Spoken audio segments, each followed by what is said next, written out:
जहां कहीं भी ये छात्राएं जाती हैं, लोग ये कहा करते हैं कि इस भारतवर्ष में सुशिक्षित और संस्कारित और बहुआयामी व्यक्तित्व को परिलक्षित करने वाली छात्राएं अगर कहीं की हैं तो प्रतिभा स्थली ज्ञानोदय विद्यापीठ की छात्राएं हैं। ये जिस क्षेत्र में जाती हैं वहां कीर्तिमान स्थापित करती हैं। आज मैं आमंत्रित करूंगा छवि जैन जी को। 1 साल से सुप्रीम कोर्ट में आप एडवोकेट के रूप में कार्यरत हैं। साथ ही निमंत्रित करूंगा निष्कल जैन, LLM आपने किया है, सिविल जज एस्पिरेंट है।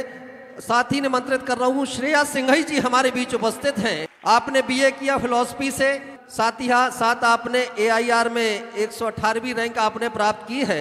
देखिए उपलब्धियां इनकी बहुत बड़ी हैं। TV जर्नलिज्म का कोर्स भी आप कर रही हैं IIMC दिल्ली से। गुरु कृपा से बांसुरी बना, मैं तो ठेठ बाज था।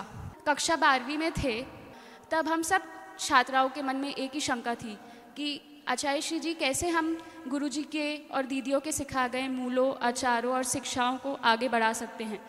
तब आचार्य श्री जी ने हमसे कहा था कि जो भी प्रतिभा स्थली ने आपको सिखाया है उस पर अडिग रहना। हम प्रतिभा स्थली से तो निकल गए पर प्रतिभा स्थली हमारे हृदय से नहीं निकल पाया।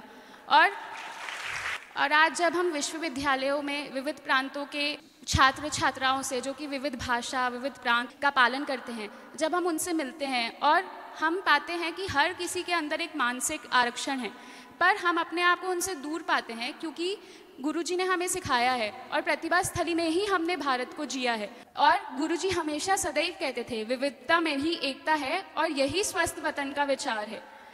जब भी हम किसी व्यक्ति से बाहर मिलते हैं, हर कोई अपने परिवार, अपना भविष्य, उन सब के बारे में सोचता है। उनके बीच में भी रहकर हम हमेशा पर कल्याण और परस्पर जीवा नाम की भावना को सदैव अपने मन में रखते हैं। जी, जब मैं सीनियर एडवोकेट सुप्रीम कोर्ट के अंदर इंटर्नशिप कर रही थी, हिंदी भाषा बोलने वाले व्यक्ति की ज़रूरत थी जिससे वो अपनी स्पीच लिख सके।